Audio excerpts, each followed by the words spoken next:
Hello, everyone. We are here living the authentic life, and we are with Mason Clark Sadeghi of Clarkwood Concepts. And beautiful, amazing. I had to sport your glasses when you walked in. Another fashion collab with Brooklyn that you've done. You've done several fashion collabs, but you are a foodie, creative, wellness, fashion girl. And I think it's amazing to have all that at such a beautiful young age in beginning of a career. It's pretty amazing. Well, thank you. Thank you. I try to do it all. You are nailing it, girl. It's all about balance. It is. And that's what I was really impressed with, and the things that you sent me and you kind of prepped with. And I was telling you before we started, I don't normally read things, but what I loved that you said, because I want to jump ahead and talk about balance and what you said about your authentic self, and that you prioritize that and who you are. And obviously we're living the authentic life. So what does being authentic mean to you? Being authentic means, staying true to your roots, to your core values, never really changing who you are despite how popular you become or how famous you are in your city. I think just remaining kind and empathetic with your employees has really gotten me far. So, and people love it. It's so true. And what I loved about you talking about this journey of starting this incredible, it's a new concept. It's a wine bar. Food. It was supposed to originally be a wine bar because of how small the space is. But we decided to get liquor license and sell espresso martinis, so it kind of popped off, and now it's the Poppin' Spot. Oh, I love that. Yes, because my passion is wine. I love different regions from all over the world. I love learning about it. Like eventually, whenever I retire one day, I want to have my own vineyard on a ranch somewhere. So still you'll be working even though you're retired. Exactly. Because you love it. But it's my passion for sure. And what I loved about it too is you said you did every single step of the way yourself. So you were in there physically working, pulling it together. Yes. And when I have seen with the people I've interviewed and met that the most successful people do worry about every detail, and they have focused on every detail, and they feel like their time is worth them doing every detail as opposed to passing that off.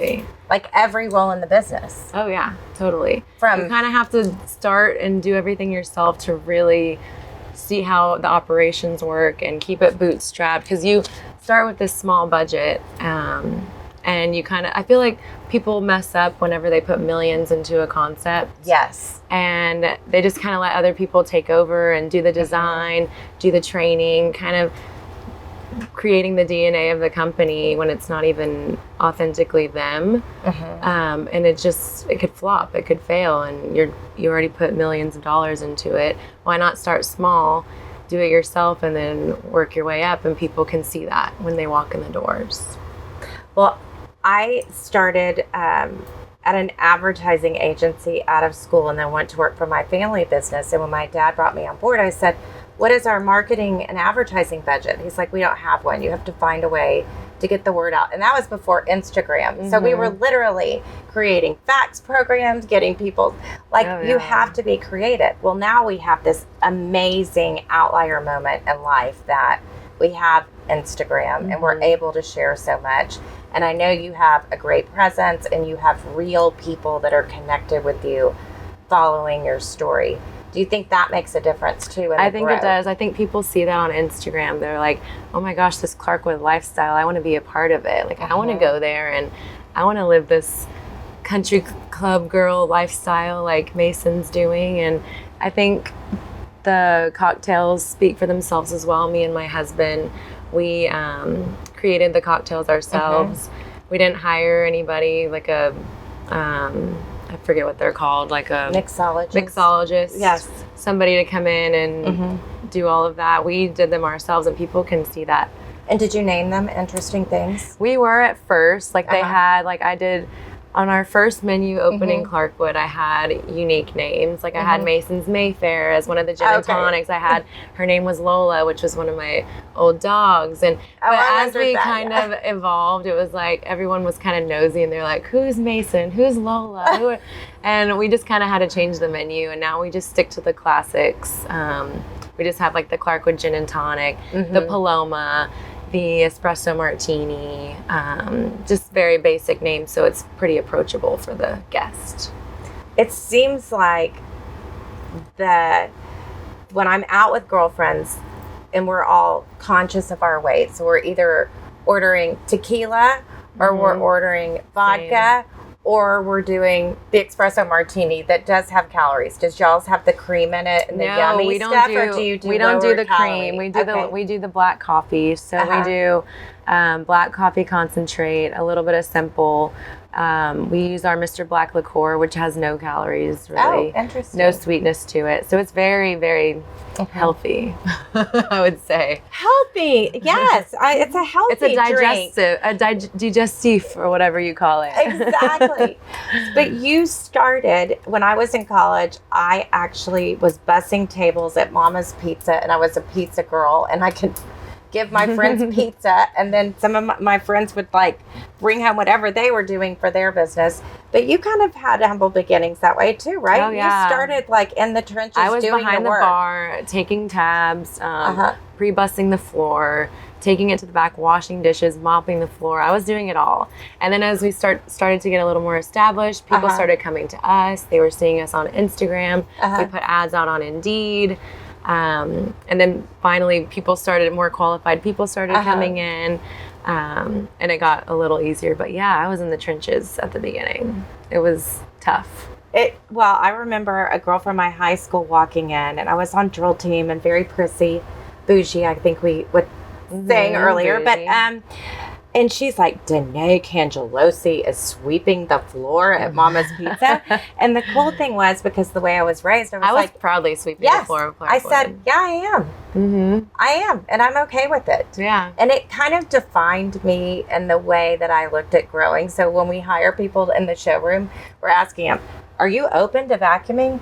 And Brooklyn, who's helping us in this transition moment, she was in here doing everything. And there's something about it and her beautiful dress. I just think it's so humbling, but it shows people how committed you are. Passion, respect. Yes. Danette and I were like, we were doing a bad job, but we were vacuuming earlier in the back office, and we were vacuuming stuff that we shouldn't.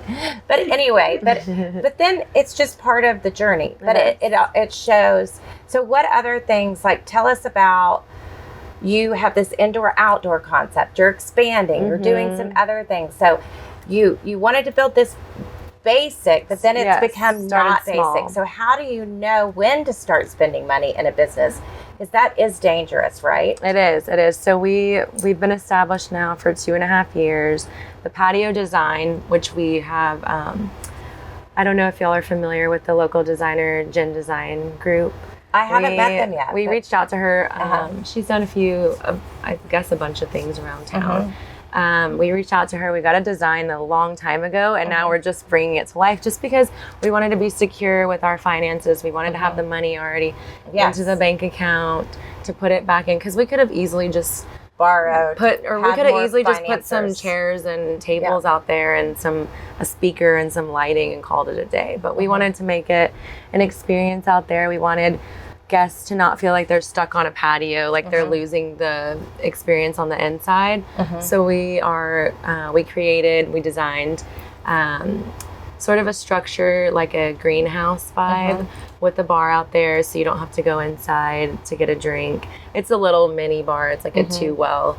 But the lighting is super ambient. It's going to be a lot of greenery, plants. It's going to feel like you're in an oasis somewhere.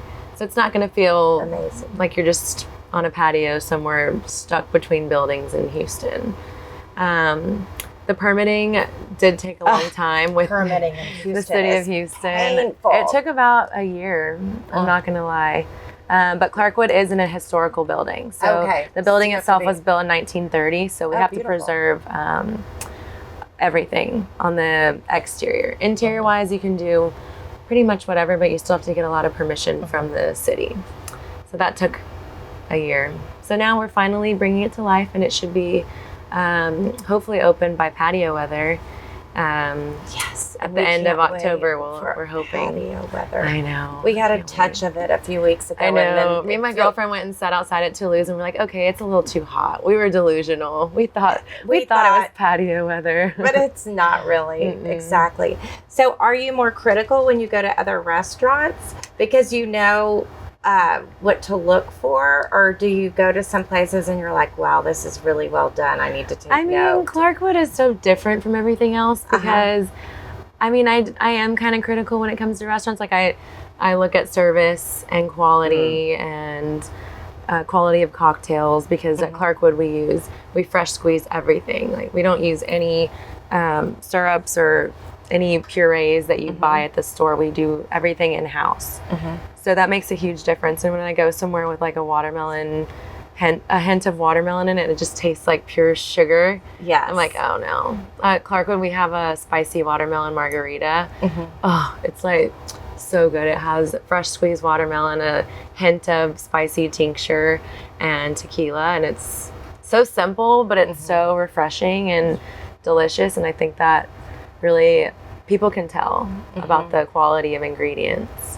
But I do get kind of picky when I go out, but I try not to be excuse me, what's going on here? Exactly. I need more help over here. Yes. So you grew up in Houston. Yes. And you were saying that you've been with your husband for 8 years. 8 years. And we finally just tied the knot this past May. It's been a long time coming. Well, good things come to those who wait. It does. And it was worth the wait. Awesome. And you were saying that working together is amazing because you trust each other, but and we feed off of each other's energy. But as a couple, it is very hard because you find yourself talking about work all the time. All the time. And you kind of have to have that boundary of relationship and work. And it's been tough. It's been challenging. So I left my family business where I worked for 22 years. So every conversation we had at the dinner working table, with family, I hear is and it tough. Everything. And then now working with Rob, I said the only thing crazier than working with your father and your brother is leaving to work with your husband. And I did it because apparently I'm crazy. You're a there's strong nobody woman. There's nobody you trust more. But we kind of have our categories. So it was his business to begin with, but I helped bring our business from wholesale to more retail. And I branded it in a way. I mean, people he sells vintage Rolexes, Patek Philippe, Audemars, all of that. And people called him Rolex Rob. And that was like, I feel like I might have heard of that. Exactly. That name but around town. But do you guys have different categories that you're in, so you're not constantly having to negotiate and talk through everything? And do some employees work for you versus some for him, or who has the final say? Well, I trust his judgment a little more just because he's very business savvy.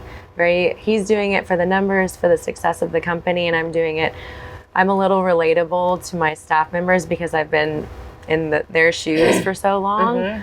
At first, when I was doing the scheduling and when I was hiring, I tended to relate to them a lot. I mean, we still had the respect boundary, but for example, if someone were to call in, they're like, "Oh, my kid is sick. I have to call in." I'm like, "Oh, it's okay. We got this." Like, even though we're like drowning and we need somebody. Right.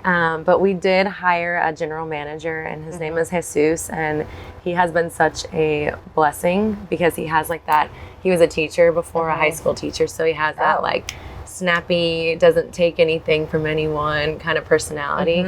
So he came and swooped in and really helped me deal with the staff, because staff can be very tricky. They're the captains of the ship, and without them, if somebody calls in, then you're vulnerable. You can miss out on hundreds of dollars of sales. And my husband, he's more roles on operations, I would say. talking to the accountants, talking to the higher up people, and I'm more of the creative side. I come up with the drinks, doing the menus, the social media. I'm in there every weekend with my camera, taking photos and editing them and posting them, because I found no one else can really capture my vision like I can.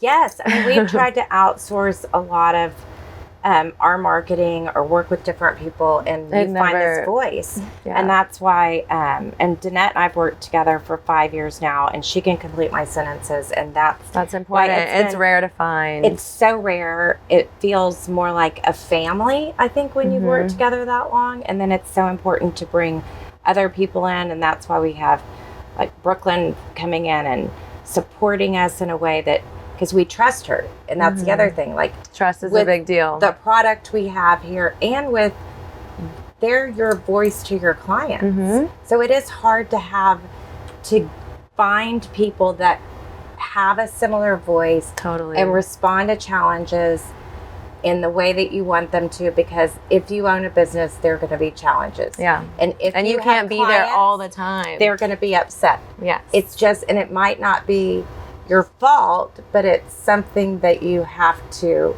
resolve. And I say so much of life isn't how you get along when everything's good, but it's even relationships, friendships, certainly marriage. It's how you get along when things go bad. Exactly, I agree. And how you work through that. And a big way I work through that is by staying sane and working out. And I am so addicted to yoga that I literally go home at night. I'm like, do I need to have tequila or should I go to yoga? Yoga's going to make me feel better the next day, but boy, I want to have tequila right now.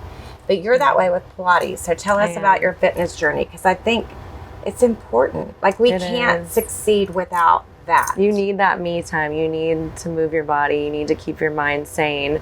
I got into Pilates, I believe 3 years ago.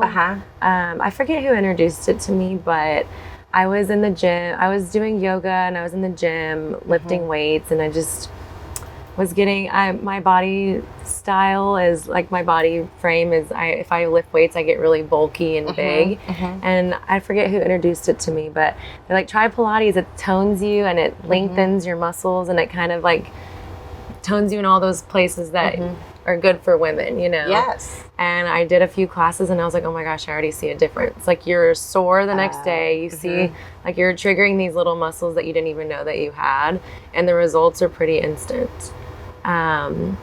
Listen to that, ladies. Pretty instant results. They really are. Incredible. People are like, how do you have that frame? I'm like, Pilates. Yes. But also, you probably worked out for a good part of your life. I did. I've always put that into my routine since I was in high school. You were active and physical, and that's what I'm trying to share. You have to establish it early on in your routine, or else it's hard to get it into your routine later in life. So our daughter's had a lot of health challenges, and she has a connective tissue disorder, and she hasn't found her workout she loves. And she's frustrated with me, like, are you saying I'm fat? And I said, it has nothing to do. It has to do with your mental strength and your muscle memory, and how flexible you're going to be for your whole life. Like, my mom at 70 something broke a hip and was walking the afternoon. She had hip replacement because she's used to walking long term for your body. Yes, she's used to walking 10,000 steps a day.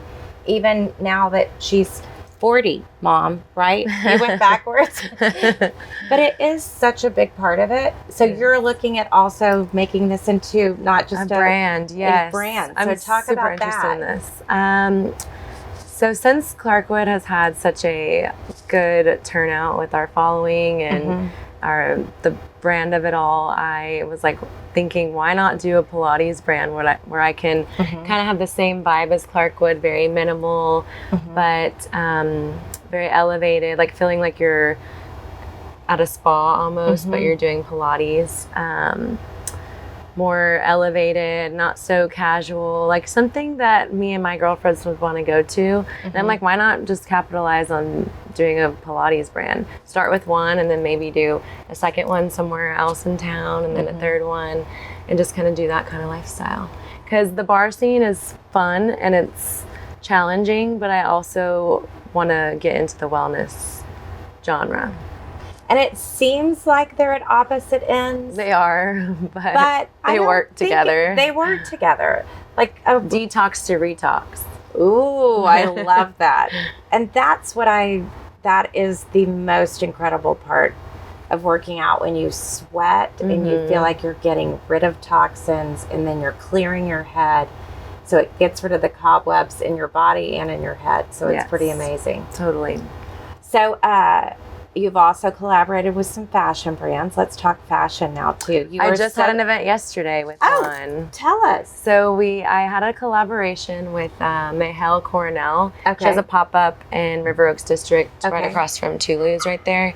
I think they had an agreement for being there for a year, but she's a Brazilian woman-owned fashion designer out of Cartagena, and her consulting company reached out to me. They're fans of Clarkwood, and they were like, hey, would you like to do a collaboration with us? I think our brands are cohesive with each other. It used to be, her brand was resort wear, and then it kind of elevated into evening wear, gowns, very transitional pieces, form fitting. It's made of swimsuit material, which is very unique. Yeah. So it's stretchy and it fits your body really well. So we did a collab yesterday. I had invited a group of friends. We went to the shop. I set up Clarkwood espresso martinis. Oh, fun. We did some wine. People were shopping around, just kind of eyeballing things. And then we did the after party at Clarkwood. So we could both kind of capitalize on both of our brands. I love it. Yeah, it was really fun. It turned out better than I could have imagined.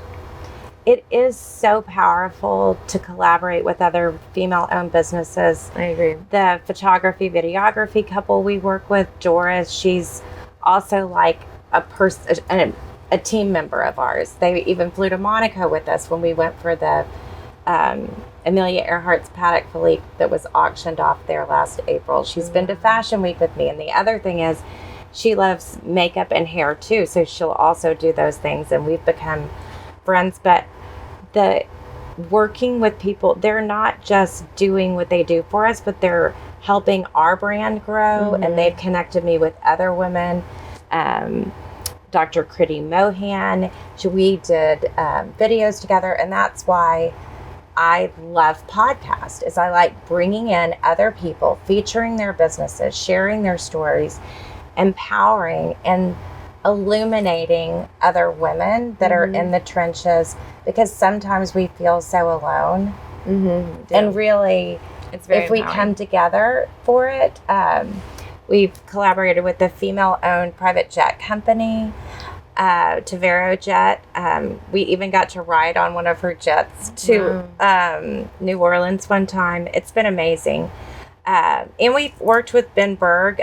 He's amazing. I understand he's a lover of Clarkwood, which is such an honor. All the time. Yes.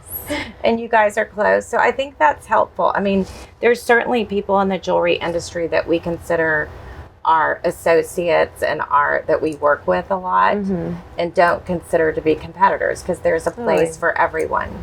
And I'm just starting out. I mean, I'm only 2 years in, and already doing these things and having these brands reach out is really special. It is.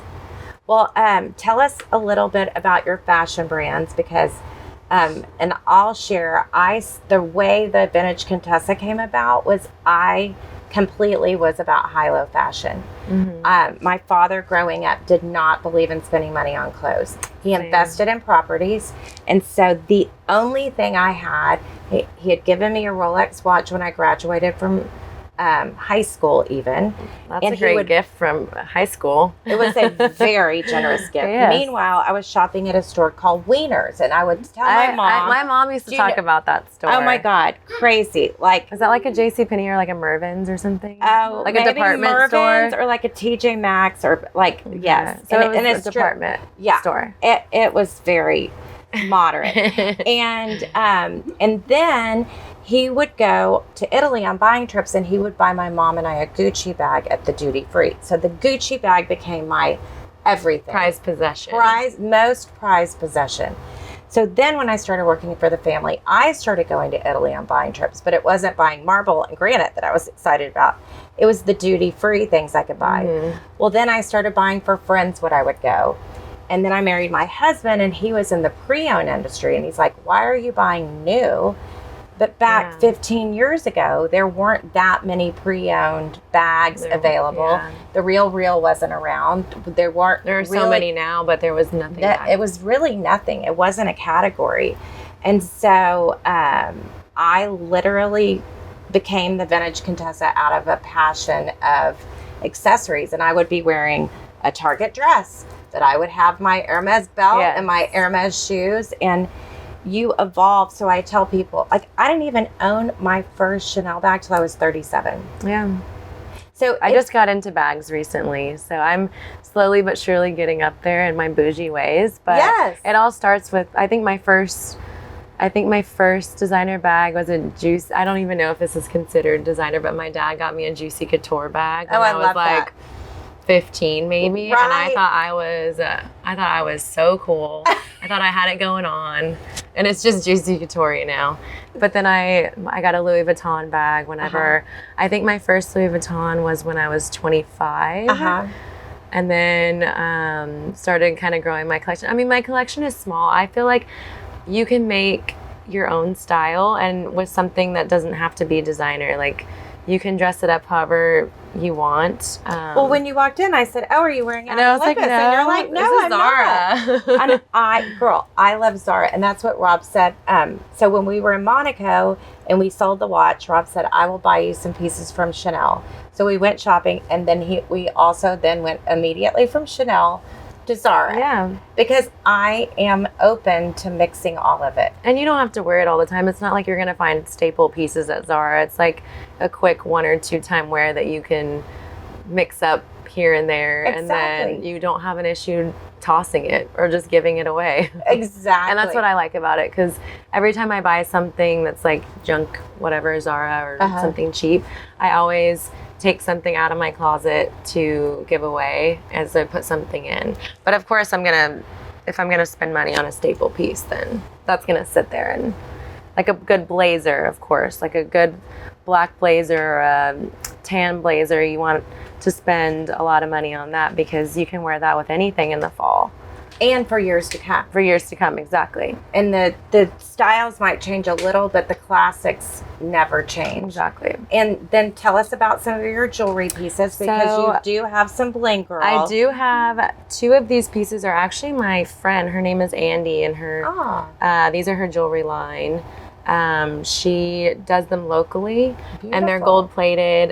You can swim in them. They don't rust. I think that they're really pretty pieces. I've been wearing these for a really long time. I'm not even going to tell you how long. Oh, awesome. And I never take them off.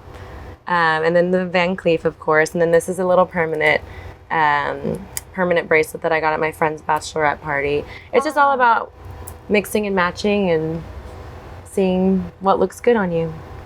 I love it. And so are you styling people? Is that I don't. On my Instagram, I just I like to post where I get stuff so people can get inspired. And I post like, you don't have to spend a lot of money on something to look good, and just kind of outfits that can inspire women to put together with pieces that they already have in their closet. Like with, your jeans and a tank top and blazer, and dress it up with a nice Prada bag and some loafers.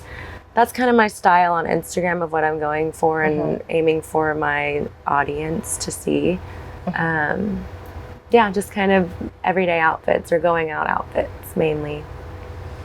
And do you find that your guests are stylish every night, or do people come by and after a workout? Oh, stylish. Like Clarkwood is the place to get dressed up and go. I love that. Like everyone's dressed their best at Clarkwood. So fun. I feel like we're missing that in a lot of places. Oh, everything has gotten so casual. Everything is like, I love my Aloe and Lululemon, but there's a time and place, and if I'm going to go out for drinks, I'm gonna get dolled up. Like if I'm gonna go out at night, it's dressing to the nines, And I'm glad that we've kind of pushed that on our guests at Clarkwood. So now the men are in suits and their designer t-shirts. Like everyone is just so fashionable at Clarkwood. It makes me so proud to see when I look around. That gives me chills. I love it. I can't wait to go.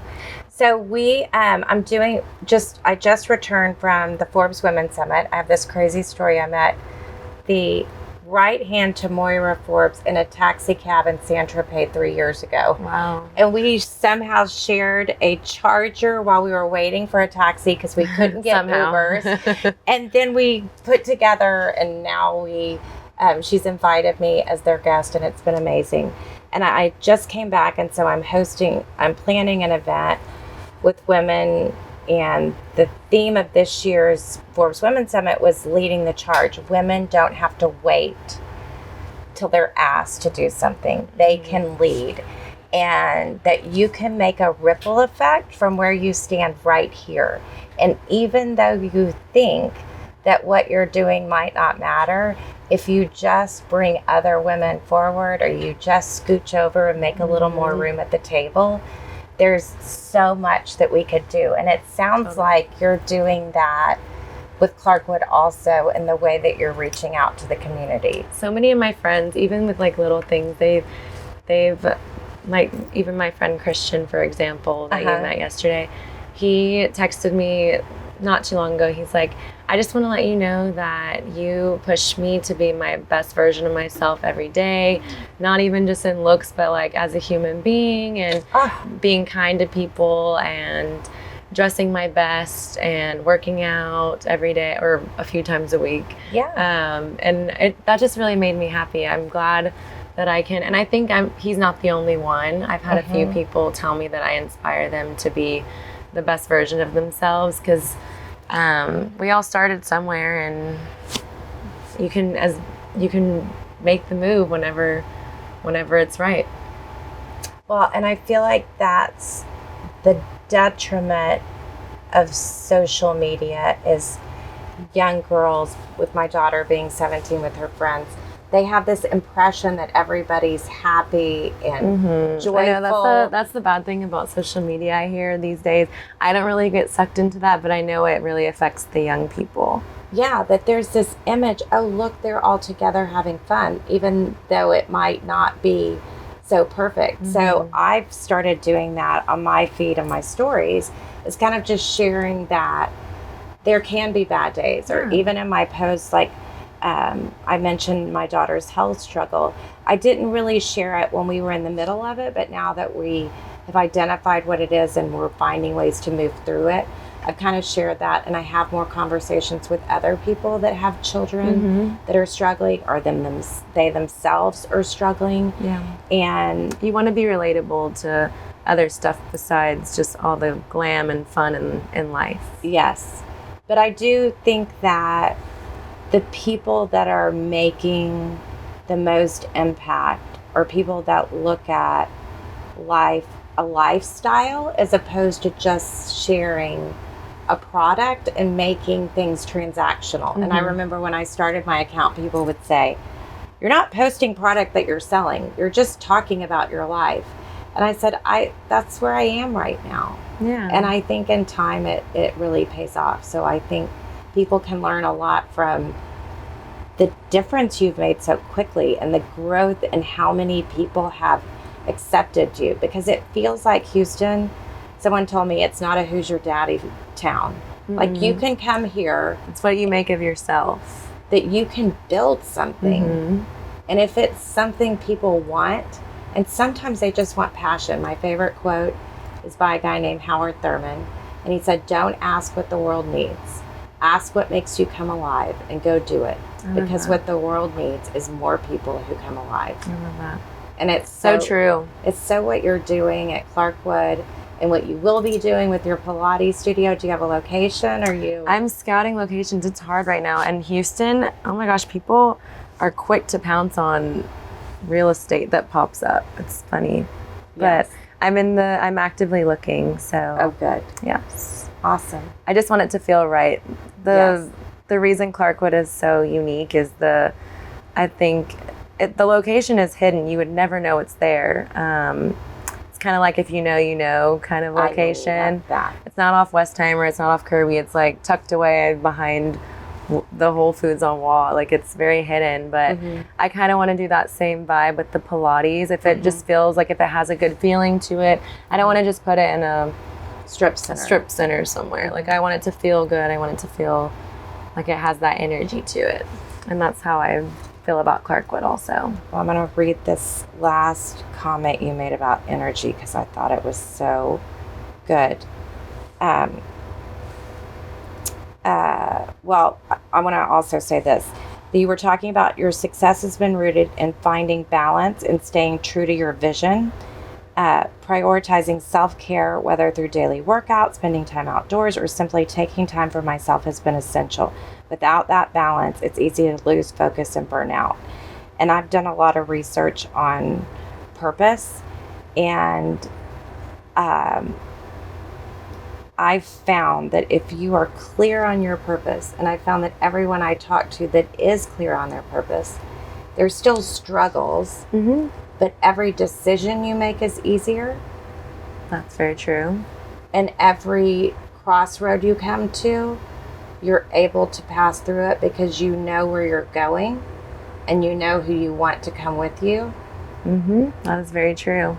The older I get, the more I realize, like, I've always tried to hold on to my older friends from childhood, you know, and of course we have that bond because we knew each other growing up, but it's like we're all in different places, and I can't hold on to that friendship if they're not pushing me into an up level, you know. It's just, you kind of have to pick and choose. You need people to bring you up. You need people to inspire you. Positivity. You just kind of have to let go of those people that bring you down. And I've had to do that a lot lately. Yeah, it is. I do find that when you're moving forward clearly and you have light shining on you, that it's difficult for some people to come along with you. It is. And so that's another reason that I think you're saying too, is that if you share that light on you with everyone around you and say, come on, let's go together. But you can't make people, it also takes a lot of work to commit to keep that light on. Definitely. You've got to fuel that energy. You said authenticity is something people can instantly sense when they walk in a room. And when you're genuine, you create an atmosphere of trust and positive energy that draws people in and makes them want to stay. Yep. I love that. People say that they feel like me and my husband when they walk into Clarkwood, even if we're not there. Like just the energy alone in the room and how we've created Clarkwood, it's just authentic and they feel it. And that's really special. You don't find that in a lot of places. You don't. I have chills. You are the epitome of living the authentic life. We're so honored that you shared this time with us. I can't wait to go. I know. And get a group of girlfriends. We need to go together. Even if we can have a little group and go have espresso martinis. I would love to have an event or bring together like some women that we're close with and have our friends meet each other. And yes. I think there's great. I might be a lot older than you, but I do think that it's fun to have. I have a lot of young friends that I feel like inspire me to look at things in a different way. It's good to have all different age variety of friends. You know, you inspire each other, like you said. Exactly. Well, thank you. Thank you for having me. All right, guys. Keep living the authentic life until we meet again.